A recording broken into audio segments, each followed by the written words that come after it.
So welcome to the Hair, Race and Beauty Entwined talk. It's really nice to be here.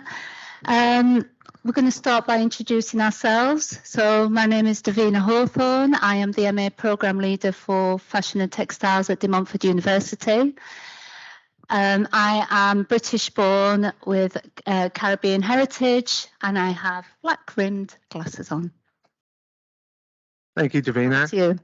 My name is Max Kandhola. I'm a principal lecturer at Nottingham Trent University. My subject is photography. I'm also a fine art photographer.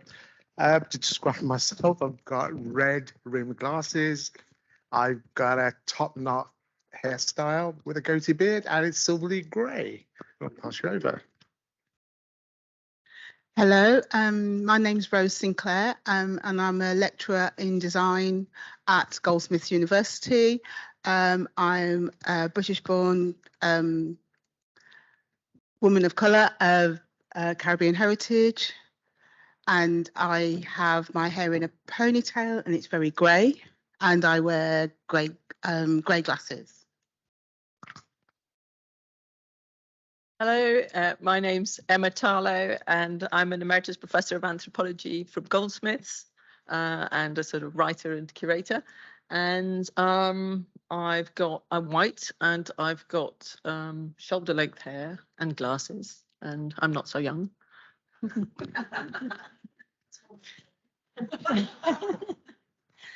Thank you, everyone. So let's start with you, Emma. Could you give us an overview of the hair? If we can go on to, actually, no, we'll continue with this. So if you could give us an overview of the Hair Untold Stories exhibition at the Horniman Museum, and in particular how hair, race and beauty is discussed throughout the exhibition. Okay, great. Yeah, if we could go a couple of slides on and we'll have the first image, that would be really good. Yeah, so this is an exhibition that I was involved in co-curating with the Horniman Museum. So I was the external curator. There was an internal curator, Sarah Byrne, but there was also a huge amount of collaboration and consultation that went into the producing of this exhibition. And some of the people involved in that are Rose Sinclair, who's right next door to me now, and Rambi Marafu, who's sitting at the back of the room, who contributed very largely to how this exhibition looks, feels, and is. Just to give a very brief overview of the exhibition, the idea was to kind of try and create a space for showcasing hair stories, with the idea that absolutely everybody has a hair story, that hair in many ways is the most flexible body part we have, so we can do a lot to it. And it's an extraordinary fibre that carries these stories that are personal, that are political, that are cultural, that are religious, and that above all are embodied, that are sort of attached part of us, a particular part of us, and they're entangled in fashion and beauty and race in all sorts of ways. So we really wanted to bring those stories into conversation in this space as an open a way as we could in a kind of museum space. And you'll see from the drawings here advertising the exhibition, which are drawings by Habiba Nabasubi. She in fact joined us on a community fieldwork project that was run by Rambi, who I mentioned at the back, and actually we saw from that her wonderful drawings, and we invited her to become the main kind of graphic artist throughout the show. So her hair and all the different textures of hair that she draws are kind of woven in and out of the exhibition. And so if we could go to the next slide, yeah. So you can see here also we collaborated, in the one just before, with Infringe, which is a sort of hair magazine and website, who did a series of photographs called Cult Hair, where they're interviewing people on the street. And the sort of idea is it's extraordinary hair of ordinary people, whatever that phrase means. And people are commenting about their hair as well as having their hair portrayed in those portraits. And then we go in through the door past Habiba's drawing into the hair exhibition, which was actually in the basement. And Christina talked yesterday about the particular intimacy of basement spaces in a way, not having windows. It was almost like going into a sort of cave of hair somehow. So if we could pop inside. We're doing a really, really brief talk because there was a lot of things. Yeah, so the first thing we did was actually to explore hair as a material off the head rather than on the head. So to try to think about hair as a fibre with very particular qualities. And we kind of, in a sense, had this slightly sort of shocking blonde hair dress, which is sort of by Jenny Dutton, who's an artist, which is sort of about the fetishization of blonde hair.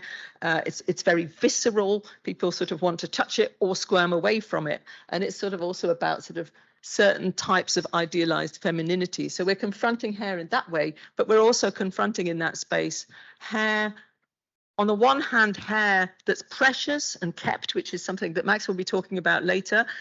We look at things like jewelry, made from loved people's hair, but at the same time, we're also looking at hair completely decontextualized and collected from salons for collecting up oil spills. And you can see, in fact, that image, that first image on the left is in Mauritius, where waste hair from the salons is being used to clean the water after an oil spill. So we're kind of exploring in that section the potential of hair as a fibre through all sorts of different objects, which makes us think about hair perhaps in a different way.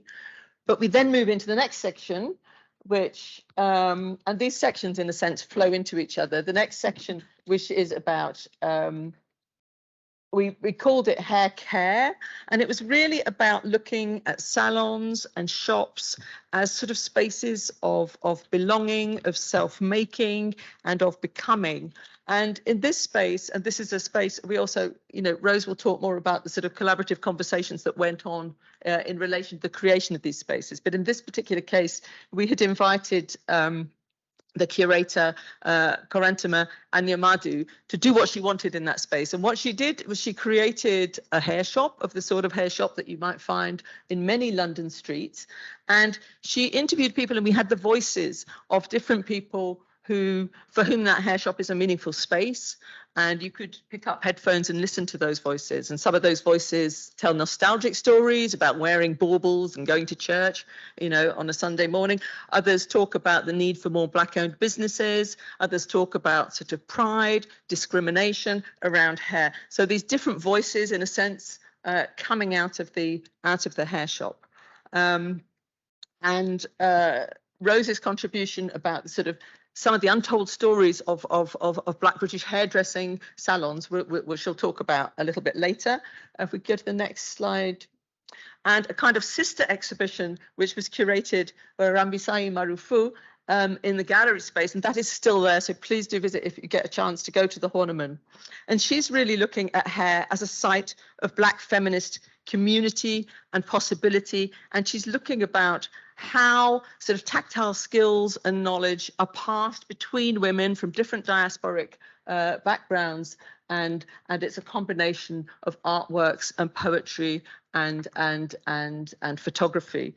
So please do visit that. But it's about sort of intimacy and sharing through hair. If we go to the next slide, we were going a little bit rapidly.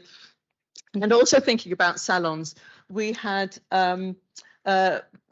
borrowed or loaned from the Migration Museum an installation called Room to Breathe, which is really like sets up a barbershop chair, and you sit in the chair, put on the headphones, and a film plays, and it's barbers talking to people who come to the barbershop, and they're from all sorts of different backgrounds, and you see the barbershop as a space of sharing, of caring, of also making up what is multicultural London in interesting ways. And we also had the open barbers, which was also about trying to escape, certain normative expectations about gender and beauty by looking at non-binary possibilities of hairstyles and a lookbook that is showcasing, a very different kind of lookbook to the very kind of feminized, glamorized kind of lookbooks that you very often find in hair salons.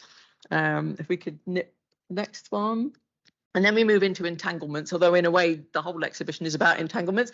But here we were looking also at the kind of social pressures, of femininity, of beauty. And you can see here, both an Indian hair oil advertisement, that's kind of burgeoning sexuality around hair and the expectations to have sort of long and beautiful glossy hair in Indian communities, but also historically a sort of Victorian image there, this kind of, expectation on women to have sort of burgeoning, endless supplies of hair, in a sense. You know, that woman is almost sort of, a child is actually literally sort of suffocating in her hair. But so also looking at the whole commercialization around women's bodies and hair. Next slide. Shows on slide. Yeah, so these are some of the contributions that were made by people who contributed in the community fieldwork project. So on the left, this idea, of consuming hair, consuming otherness, which is something obviously that comes up a lot in relation to hair stories from Black people. And on the right, we have Habiba Nabasubi's personal story about dealing with trichotillomania, which is a condition where you pull out your own hair, so it's a certain form of alopecia, and the sort of stresses of lockdown, and how she tells her personal story of how she sort of got through that during lockdown. And if we move on, yeah, so we were also really pleased to be able to showcase the incredible work that's being done by the Halo Collective, who have made a code which they try to get schools and businesses to sign up to, not to discriminate against Afro hair. They also highlight the incredible amount of discrimination that still continues today against Afro textured hair that isn't worn in particular coded ways. So they are doing very important active work. And this theme of discrimination also comes up very much in Julian Knox's film, Roots for a Crown, where he looks at how locks are discriminated against, but he also explores the incredible architectural possibilities of hair and how important hair is for heritage as well. So it's not just a site of discrimination, it's also a site of pleasure and creativity. The last slide. And we invited people at the end of the exhibition to share their own hair stories. And this to me was extremely moving, going through the the huge range of hair stories that were coming out from people's personal drawings. And many of these, in fact, are dealing with race, don't touch my hair, more Black products needed available on the marketplace. Also things about hair covering from a young Muslim woman there. You can see a Black Lives Matter t-shirt there. So people representing themselves, somebody else talking about the pressures of gender and how they didn't want to have long hair and coming to the period where they could cut their hair. So in a sense, I suppose what I want to say is that the exhibition was a fixed thing in a way, but it was also about trying to launch a conversation about hair, which is why I was really delighted when Davina got in touch with us from Face and wanted to do an online exhibition, which also spoke to this exhibition, sprungboard off it in its own way. And I'll stop there.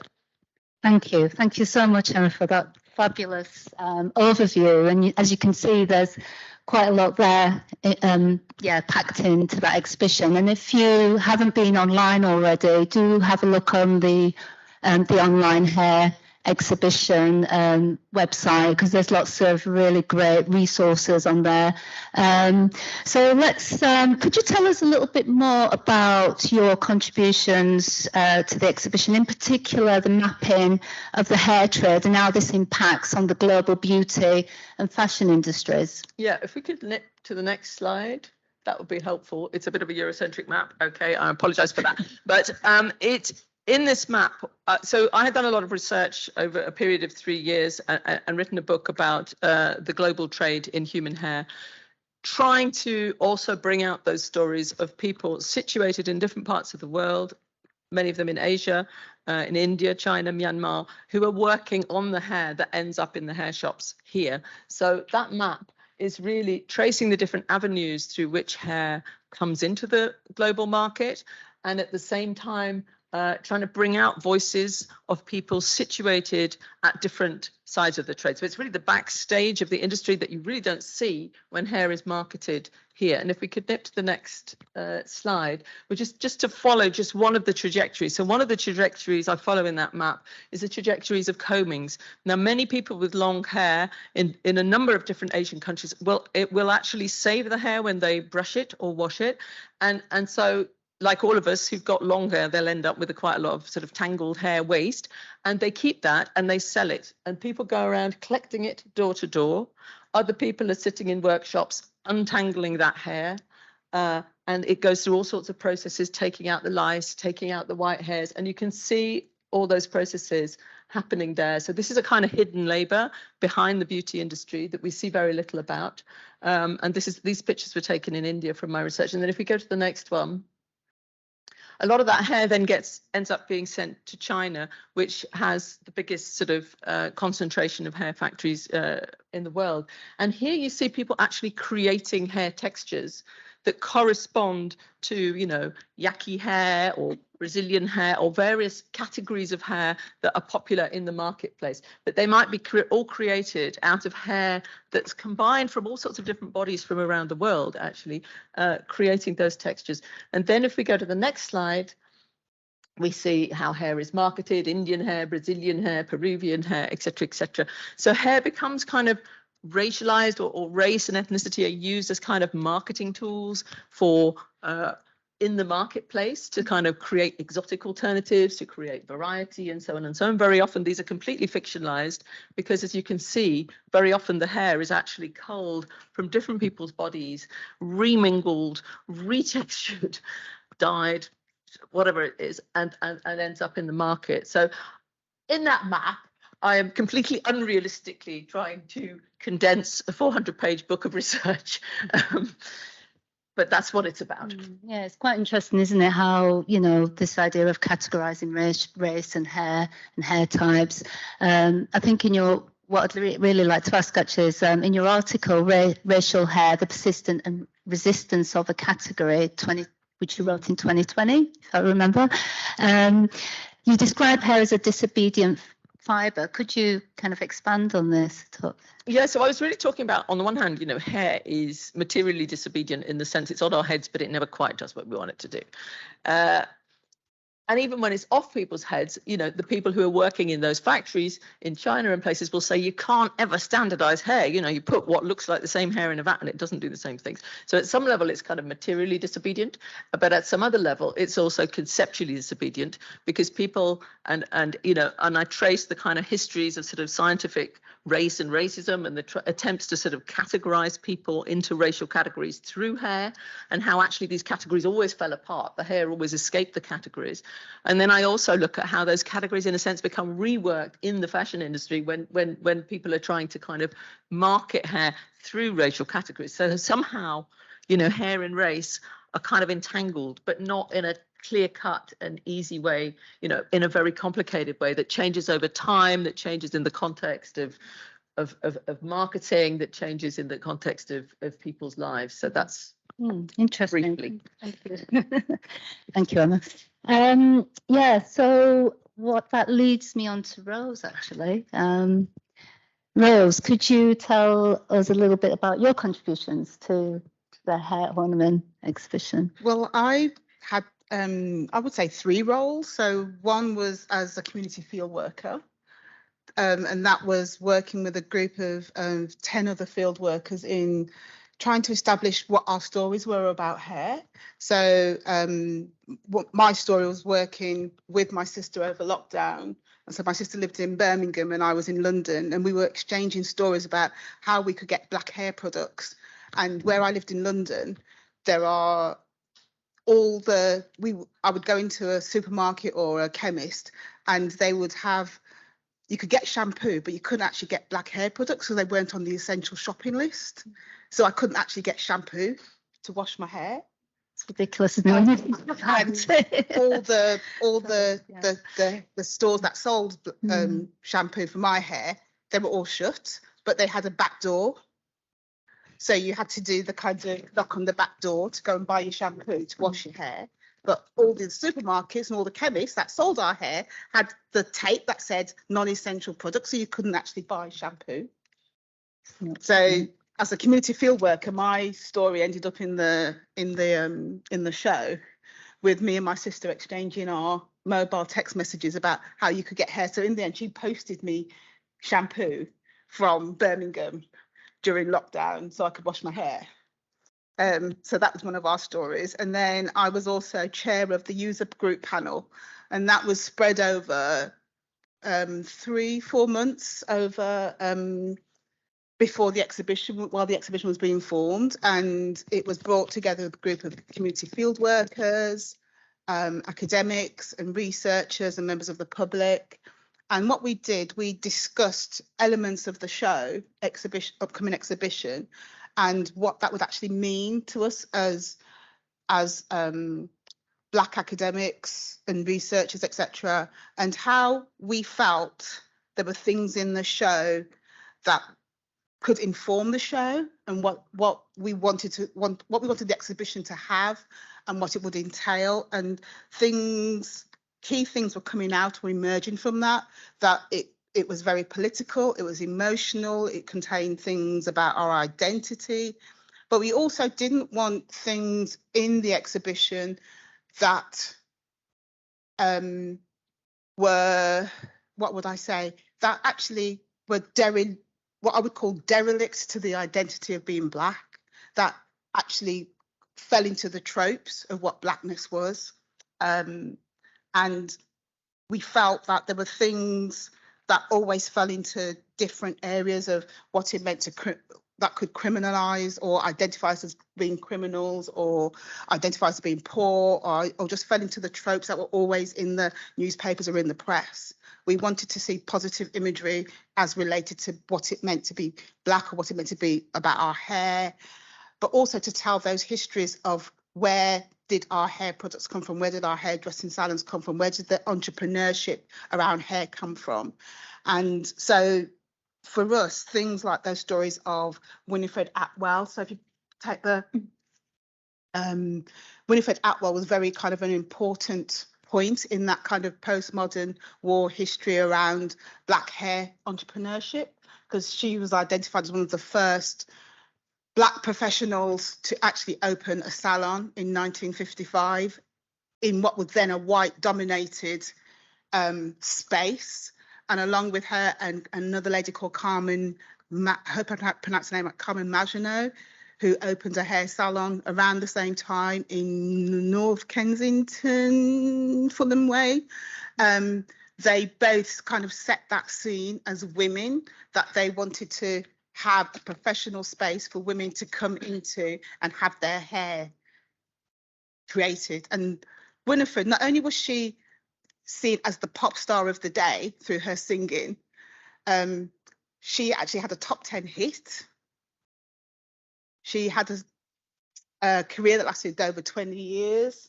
She was well known around the country, but she was also a professional Black woman who wanted her hair to be part of her look. And so we used a lot of record sleeves. We passed the next, I think the next slide is on. And we collected, I think we collected about 15 record sleeves that spanned 20 years to show her different hairstyles, to show how she looked. And this was very important to us to showcase how she took a pride in her look, but also she had a degree in chemistry, and she used that degree in chemistry to actually create these new hair products for her salon. Multi-talented. Yeah. So not only was she a fantastic eminent musician, but she also used this other background to actually create these new hair products for her salon. And so that for us was talking about this notion of entrepreneurship, and she led the way for other entrepreneurs in the future. So in the show we talk about the next set of entrepreneurs like the Dykes and Drydens, and then how this spread out into women in the 1970s in Birmingham setting up the next set of Black hair salons. So we talk about this notion of legacy, and then so the notion of and then this led me into the curatorial part. So the three parts I had was chair of the community field worker, the chair of the user group panel, which then fed into the actual exhibition. And then as the curatorial part with the two stories, one is the Winifred Atwell. And then if we take it onto the next slide, keep going. The next bit was to then talk about my own personal story with my mum, who was a NHS worker. But what she used to do with her natural hair, she was a nurse, but she couldn't always get her hair done in time because she worked shift work. So what she did, she had 5 wigs, and our job was to wash the wigs, wash them, put them on a little stand, and then put the curlers in and dry them. So Mum, when she got home, she would then when she got home or when she was ready to go to work for a night shift, she just put the wig on. But when she wasn't at home and we put the record player on, we would just jig along to whatever the latest Diana Ross was or whatever on the radio and pretend that we were the Supremes. So that was our kind of wearing the wigs, because that was our playtime. But I always remember Mum would want to go out looking in her nurse's uniform, because you had to wear your nurse's uniform to go to work. And Mum would never go out just not looking the prim and proper nurse, because she knew what she had to face when she went to work with some of the things that were said to her. But she will always wanted to look prim and proper. So this notion of how we tell our personal narratives through an exhibition space was really important part of that wider notion. And I think one of the things that we identified in this exhibition was this notion of not only the global story, the national story, but also the local stories. And that came through, I think, from the various community workers, that there had to be a local narrative, because the Horniman is based in Lewisham, which is one of the poorest boroughs in London, but also it's one of the most diverse boroughs in London with its demographics. And we wanted to showcase how the demographics within the area could also be illustrated. Great, thank you. Thank you, Rose. We sort of interviewed all the hairdressers in that local area, and they were all represented with some comments from them about what they felt about their role as a hairdresser, which was also part of that local story. Yeah, great. And I was on the panel discussion. It's really great to be involved in that. And I think at the same time, as I was in the panel discussions, I became a FACE member.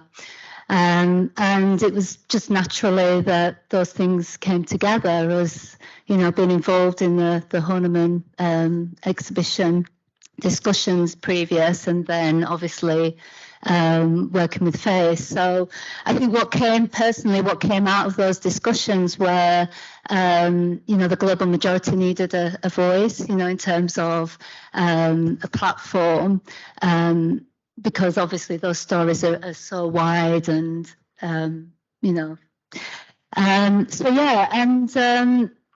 obviously we were in touch, and the FACE Horniman Untold Stories online exhibition was born. And we, were lucky to have, Sharon, Jacob, Benita, who's in the audience, Michelle and Sarah and Emma to contribute to that. If you could just go to the next slide. Go to the next slide. Thank you. So just to give you a bit of context of this exhibition, and please do all visit. There's some great contributions there. And the exhibition is housed indefinitely on the Horniman website.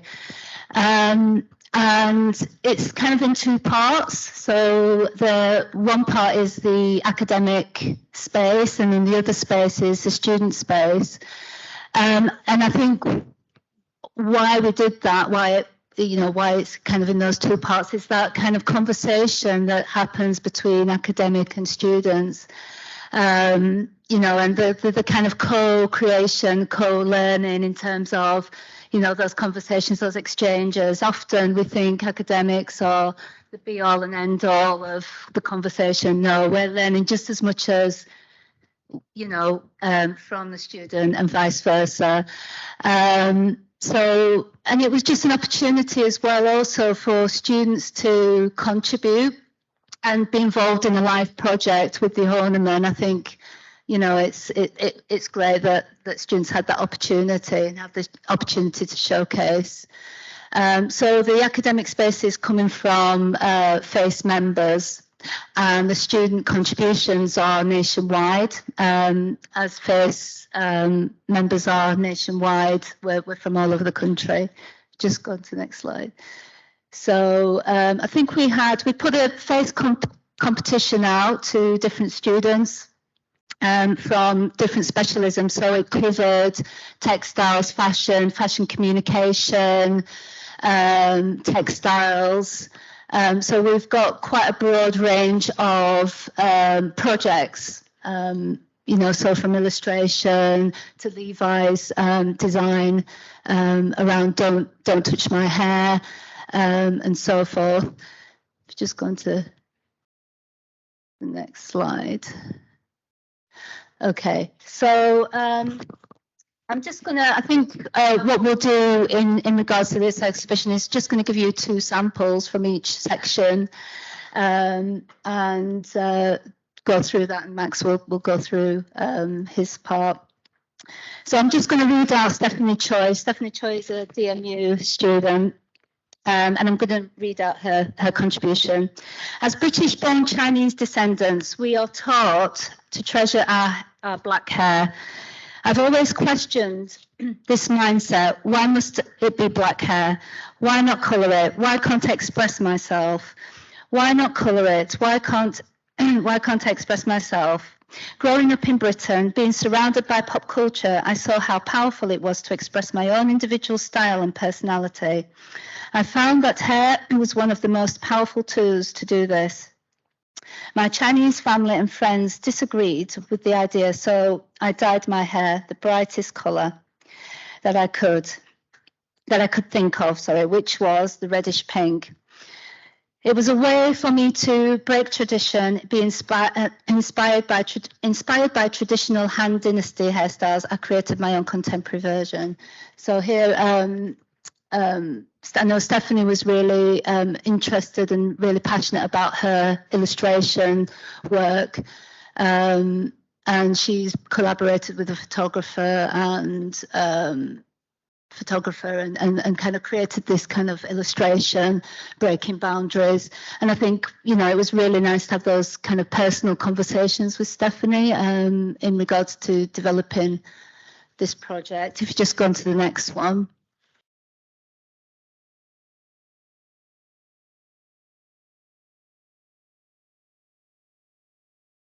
So this is Hadia Imran. So hair is the most important aspect of beauty in South Asia, which is why growing up, our grandmother would spend hours massaging oil into my hair. Oiling hair was a weekly ritual. In many South Asian homes, the hair, after being oiled thoroughly, would then be braided and allowed to be left for a day or 2 and then washed out as normal. This was very common in Western cultures and lifestyle, and growing up, I would get bullied for my hair being oily and stinky, which is why me, along other South Asians, started resenting the idea.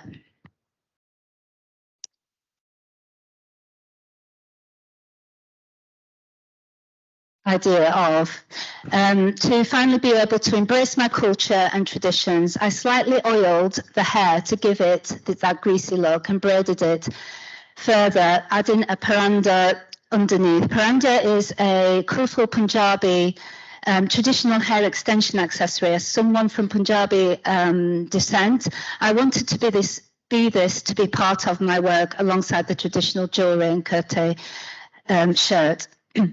I decided to keep the main theme of my work black, which is why I chose a black background and black outfits, just so the main focus could be colourful paranda and jewellery, which was really to tie in the whole look together. And I think what was really nice is that they could students could embrace their culture within their projects, and it was great to see that. Just move on to the next slide. So please do look at all the other student contributions on that online exhibition. And so we'll just move on to the academic space. I'm just going to play a little video with Michelle. So Michelle Marshall was one of the contributors. Sadly, she couldn't be here today. Wasn't it, of black hair and these objects that you know, that are kind of tailored towards Caucasian hair. So Max, could you please go forward? Hi, everybody. This morning when we were discussing our conversation, we sort of alluded to the idea that we could spend a whole day speaking about hair, different cultures, different backgrounds. My contribution to this was purely through FACE, being a part of FACE, which has opened up a lot of doors, conversations, meeting wonderful people here today. but also the idea of contributing because of hair and how hair is seen within the context of my culture, my background. I'm a Sikh Punjabi. My name's Max Kandhola, but my full name is Peter Putbendra Singh Kandhola. Having a Latin or Christian name was to protect me from being in a foreign land. But if you want to go to the next slide.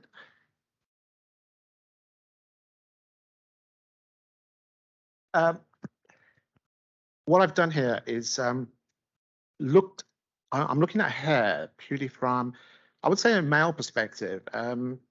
Also a male perspective in terms of me aging, hence the white hair, silver hair rather, and also a generational thing from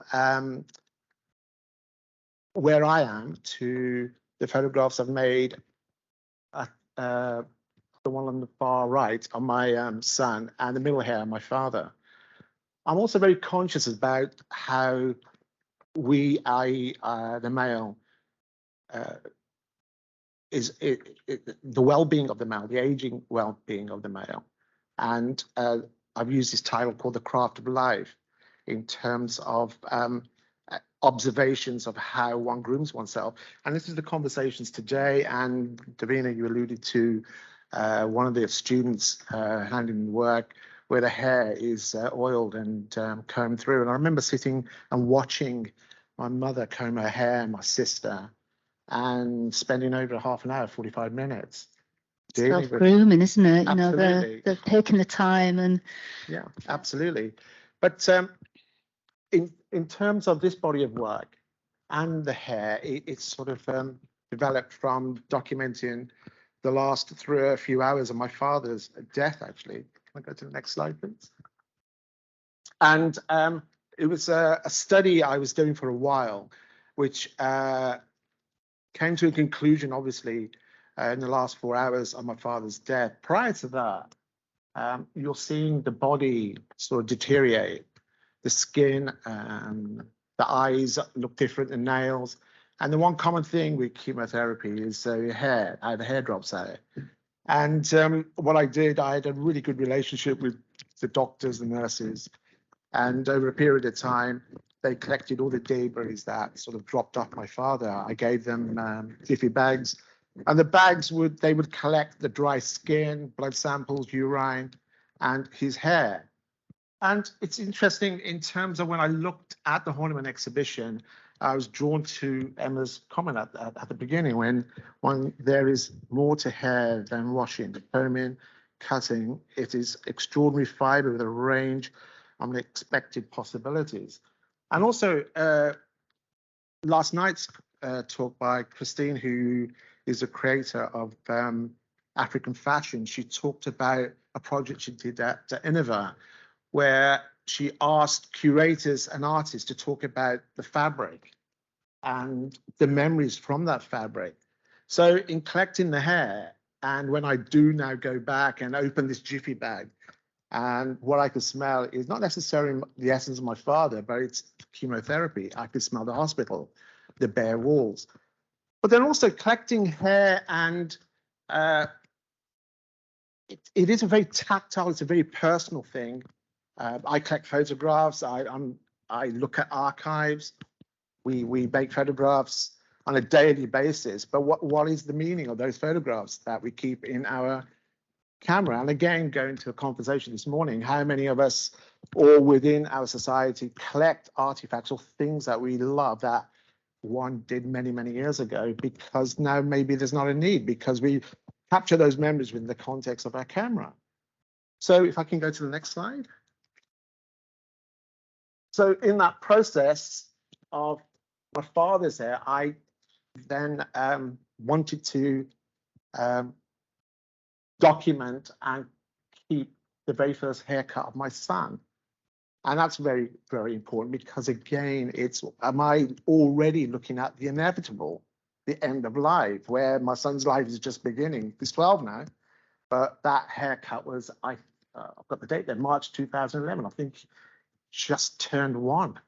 And so the conversation about hair and what it does, it's very personal. And also coming from a Sikh background, you can see my top knot. I'm not a practicing Sikh. My top knot is purely aesthetic in terms of how I want to keep my hair. But it's something very precious within the context of Sikhism. Part of the 5Ks is not to cut your hair, it's a part of your identity.